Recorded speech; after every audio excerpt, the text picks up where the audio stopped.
नमस्कार मंडळी, healthy food कट्ट्यावर सगळ्यांचं खूप स्वागत. मी आज लिंबाच्या लोणच्याच्या एक अतिशय चटकदार आणि मस्त झणझणीत असे दोन प्रकार तुम्हाला दाखवणार आहे. तर त्याच्यासाठी मी ही लिंब स्वच्छ धुवून घेतली होती आणि लिंब मोठी मोठी होती, तर त्याच्यामुळे एका लिंबाच्या जवळजवळ 8 ते 10 फोडी मी केलेल्या आहेत. त्याच्यानंतर लिंब स्वच्छ धुवून ह्याच्यामध्ये हळद आणि मीठ मी घालून ठेवले, कारण थोडीशी लिंबाची सालं जाड होती. तर मुरण्यासाठी, लवकर मुरण्यासाठी म्हणून मी हे जवळजवळ 2 दिवस झाले याच्यामध्ये मीठ आणि हळद घालून झाकून ठेवलं होतं. जर पातळ सालीची लिंब असेल तर तुम्ही असं नाही केलं तरी चालेल, डायरेक्ट लोणचं घातलं तरीसुद्धा चालेल. तरीसुद्धा लिंबाची सालं जी असतात तर ती थोडीशी कडवट असतात. तर हे लिंबाचं लोणचं मुरायला किमान 8 ते 10 दिवस तरी लागतात, म्हणजे मग ते छान मुरतं आणि मग चवीला पण खूप छान लागतं. तर ही मोठ्या आकाराची 10 लिंब होती, म्हणजे साधारण एक अर्धा किलो लिंब होती ही. आता ह्याचे 2 प्रकारचे लोणचे मी तुम्हाला करून दाखवणार आहे. तर एक लोणचं करणार आहे ते म्हणजे लिंबाचं झणझणीत लोणचं. याच्यामध्ये साखर गुळ मी अजिबात वापरणार नाही आहे. तर त्याच्यासाठी काय साहित्य मी घेतलं आहे ते तुम्हाला सांगते. तर ह्या अर्धा किलो लोणच्यासाठी नेहमीच्या चमच्याने मी 6 चमचे ही मोहरीची डाळ घेतलेली आहे. मोहरीची डाळ जर नसेल किंवा तुम्हाला मोहरीची डाळ वापरायची नसेल तर नेहमीची मोहरी जरी वापरली तरीसुद्धा चालते. फक्त लोणच्याचा रंग जो आहे तो थोडासा काळपट येतो, पण चवीमध्ये काही फारसा फरक पडत नाही. त्यानंतर थोडेसे एक 7-8 मिरे घेतलेले आहेत आणि जेमतेम 1 चमचा मी बडीशेप घेतलेली आहे. हे रंगाचं तिखट आहे, तर हे मी 2 चमचे घेतलं आहे. आणि हे जास्त झणझणीत असं तिखट आहे, नॉर्मल मिरच्यांचं, तर हे 1 चमचा घेतलेलं आहे. ही 1 चमचा जिरं घेतली आहे. 1 चमच्यापेक्षा थोडीशी जास्त ही मेथ्या घेतलेल्या आहेत. आणि ह्या मिरच्या तिखट आहेत, तर ह्या मिरच्या मी साधारण 150 ग्रॅम घेतलेल्या आहे. ह्याच्यातलं पाव किलो लोणच्याची मी लिंबू मिरचीचं लोणचं करणार आहे आणि पाव किलो जे लिंब आहेत तर त्याचं झणझणीत बिन साखर गुळाचं आणि बिन उपासाचं लिंबाचं लोणचं आपण करणार आहे. तर ह्याच्यातल्या निम्म्या फोडी मी काढून घेते. कुठल्याही प्रकारचं लोणचं करताना आपण त्याच्यासाठी जे जिन्नस वापरणार आहे तर ते आपल्याला माहिती आहे, आता ते स्वच्छ असायला पाहिजे, कोरडे असायला पाहिजे. तर मी असं म्हणेन की आपण जे जिन्नस वापरणार ते शक्यतो आदल्या दिवशी धुवून कापडात गुंडाळून ठेवावं, म्हणजे मग ते त्याच्यामधलं पाणी जे आहे ते पूर्णपणे सुकतं आणि मग लोणचं खराब व्हायची शक्यता राहत नाही. तर आता ह्या लोणच्या म्हणजे हे जे आपण लिंब चिरून घेतली होती तर त्याचं मी 2 भागात काढून घेतलेले ते. तर या दोन्ही लोणच्याला लागेल असा मसाला मी तयार करणार आहे. त्याच्यासाठी मी आधी सांगितलं तसं ही 6 चमचे मोहरीची डाळ मी घेतलेली आहे. याच्यामध्येच घालूया मेथ्या. हे सगळं आपल्याला फार भाजायचं नाही आहे, थोडंसं गरम करायचं आहे. त्याच्यानंतर जिरं घेतली आहे, ती पण घालते. मीठ आणि हळद आपण आधीच याच्यामध्ये घातलेली आहे आणि हे मात्र मी आत्ता मसाल्यात घातलं नाही आहे, का ते तुम्हाला नंतर सांगते. कढई जर आधी चांगली तापवलेली असली तर अक्षरशः 1 ते 1.5 मिनिटामध्ये हे सगळं भाजून होतं. आता मी हे सगळं एकत्र केलेलं आहे, पण थोडीशी मोहरीची डाळ जर तुम्हाला अख्खी घालायची असेल तर तुम्ही थोडी बाजूला काढून ठेवू शकता. थोडीशी अख्खी डाळ घातलेली पण लोणच्यामध्ये चांगली लागते. हे पण आपल्याला थोडंसं ओबडधोबडच वाटायचं आहे, फार बारीक हा मसाला करायचा नाही आहे. तर आता फक्त 1 मिनिट मी भाजणार आहे आणि मग गॅस बंद करते. मसाला आपला भाजून झालेला आहे. फक्त मी गरम केलाय, हाताला असा चांगला गरम लागला की गॅस बंद करायचा. तर आता गॅस बंद करते आणि याच्यामध्ये हे जे मिरे आणि बडीशेप मी ठेवलेले आहेत तर ते बंद गॅसवर गरम कढईमध्ये फक्त घातलेले आहेत मी. तर याचं कारण असं आहे की हे जे आहे मिरे आणि बडीशेप आपल्याला लिंबू मिरचीच्या लोणच्यात घालायचे आणि नुसतं जे आपण लिंबाचं लोणचं करणार आहे त्याच्यासाठी हा मसाला पुरेसा आहे. मसाला आपला गार होतोय तोपर्यंत आपण मिरच्या चिरून घेऊया. ह्या मिरच्याच मी काल रात्रीच धुवून कापडामध्ये गुंडाळून ठेवल्या होत्या. आणि एक लक्षात ठेवायचं, जेव्हा मिरच्या आपल्याला लोणच्यासाठी वापरायच्या असतात तर त्याची देठं काढून कधीही धुवायच्या नाहीत. आधी स्वच्छ धुवायच्या आणि मग नंतर देठं काढायची, नाहीतर काय होतं देठाच्या तिथून पाणी आतमध्ये जाऊ शकतं आणि मग परत लोणचं खराब होण्याची शक्यता असते. आता ह्या मिरच्या तिखट आहेत. कुणी कुणी काय करतं, मिरच्या अगदी सप्पक म्हणजे पोपटी रंगाच्या मिरच्या घेतं आणि मग त्याच्यामध्ये तिखटसुद्धा घालतात, म्हणजे लाल रंग छान असा येण्यासाठी. पण मला मात्र हे लिंबू मिरचीचं जे लोणचं आहे ते असं पिवळं छान दिसतं. आता ह्या मिरच्याचे तुकडे तुम्हाला कसे करायचे तसे तुम्ही करू शकता, लहान मोठे, चौकोनी नाही गोल. पण मी जरा असे थोडेसे वेगळ्या आकाराचे करते, दिसायला छान दिसतात. त्याच्यानंतर तुम्हाला जर बिया थोड्या काढायच्या असतील तर तुम्ही काढू शकता, पण नाही काढल्या तरीसुद्धा त्या फार तिखट लागत नाही मुरल्यावर. तर आता हे सगळ्या मिरच्या मी चिरून घेते आधी.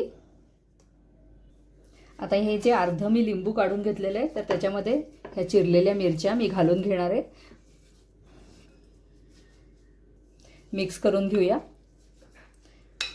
लिंब याच्यातली म्हणजे थोडीशी मुरलेली आहेत. असं केलं म्हणजे लोणचं लवकर मुरतं, आधी जर आपण मीठ घालून ठेवलं तर. पण मी जसं आधी म्हणलं तर पातळ सालीची लिंब असेल तर तुम्ही डायरेक्ट हे सगळं असं एकदम मिक्स केलं तरीसुद्धा चालेल. तर आता हे आपलं मिक्स करून झालेलं आहे. आता मसाला आपला गार झाला की आपण मिक्सरमध्ये ओबडधोबड वाटून घेऊया. आता याच्यातला 2/3 मसाला जो आहे तर तो आपल्याला याच्यामध्ये घालायचा आहे, म्हणजे साधारण 5 चमचे.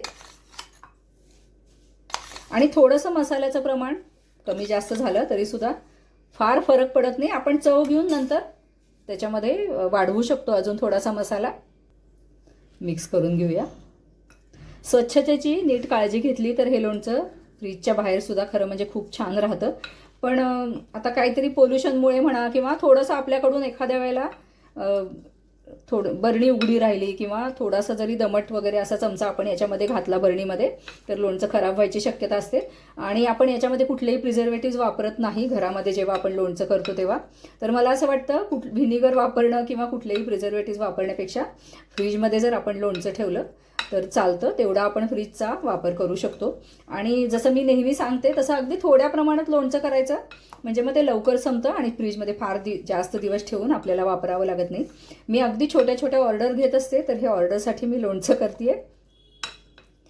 तर आता हे बाजूला ठेवूया. हा उरलेला मसाला साधारण 3 चमचे आहे तर तो मी याच्यात घातला आहे. अगदी ओबडधोबड मी हे मसाला वाटलेला आहे. पल्स मोडवर अगदी 10-10 सेकंद 2 वेळा फिरवला फक्त. त्याच्यानंतर याच्यामध्ये तिखट घालूया. मी रंगाचं तिखट आहे त्याच्यामुळे जास्त घालते, तुम्ही तुमच्या चवीप्रमाणे तिखट घाला. आता हे सगळं मिक्स करून घेऊ.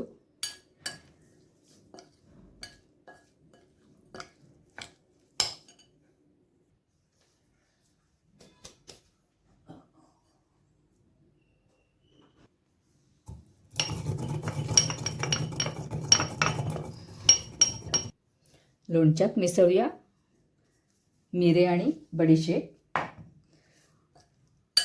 एकीकडं तेल गरम करायला ठेवायचं. तुम्ही तेल सगळ्यात आधीसुद्धा गरम करून ठेवलं ना तरीसुद्धा चालेल, म्हणजे मग एकाच वेळेला लोणच्याची सगळी कृती पूर्ण होईल. मी विसरले आधी तेल गरम करायला. मी आता तेल गरम करते.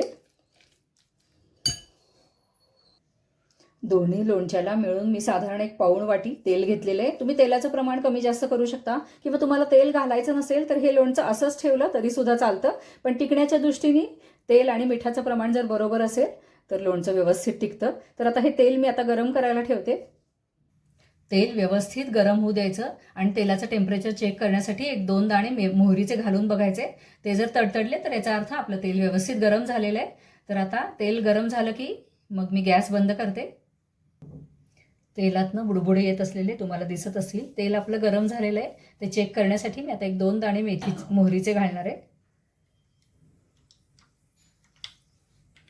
मोहरी तडतडली याचा अर्थ आपलं तेल गरम झालेलं आहे. आता मी गॅस बंद करते आणि ह्याचा ताव थोडा कमी झाल्यावर म्हणजे साधारण 1-2 मिनिटांनी आपल्याला याच्यामध्ये हिंग घालायचं आहे, म्हणजे मग हिंग जळत नाही आणि मग लोणच्याला वास खूप छान लागतो हिंगाचा. 1-2 मिनिटं झाली आहे. आता मी छोट्या चमच्याने याच्यामध्ये हिंग घालतेय. आता हे तेल गार झालं की आपण लोणच्यामध्ये मिसळूया. तेल गार होतंय तोपर्यंत मी सांगते तुम्हाला की मी साधारण अर्धा किलो लिंबासाठी 6 चमचे, नॉर्मल चमच्यानी 6 चमचे मी मीठ घातलं होतं. पण आता ह्याच्यामध्ये आपण मिरच्या मिसळल्या तर त्याच्यासाठी मी हे अजून मीठ ह्या लोणच्यामध्ये घालतीये. आपण चव बघून सुद्धा नंतर मिठाचं प्रमाण वाढवू शकतो. पण आत्ता मिरच्यांसाठी जे मीठ लागणार आहे तर ते मी मीठ ह्याच्यामध्ये घातलेलं आहे. हे परत एकदा मिक्स करून घेऊया. आणि लोणच्यासाठी आपण जे जिन्नस वापरणार आहे, जे मसाले वापरणार आहे तर ते छान गरम करायचे आणि मग ते गार केल्यावरच ह्याच्यामध्ये मिसळायचे किंवा मिक्सरमधनं काढायचे. आता हे मीठ सुद्धा आहे तर ते कढईमध्ये गरम करून घ्यायचं आधी, मग गार करायचं आणि मग लोणच्यामध्ये मिसळायचं आहे. कुठलंही लोणचं करताना मीठ जर आपण असं भाजून त्याच्यामध्ये मिसळलं किंवा मसाला जो वापरणार आहे तो पण भाजून मिसळला तर लोणचं खराब होत नाही. तर आता तेल गार झाल्यानंतर मी याच्यामध्ये मिसळून तुम्हाला मग पुढची कृती दाखवते. तेल पूर्णपणे गार झालेलं आहे. जसा मसाला केला तसं या लिंबू मिरचीच्या याच्यामध्ये सुद्धा मी याच्यातलं 2/3 तेल घालणार आहे आणि उरलेलं नुसत्या लिंबाच्या लोणच्यामध्ये घालणार आहे. हिंग थोडासा ढवळून घेऊया.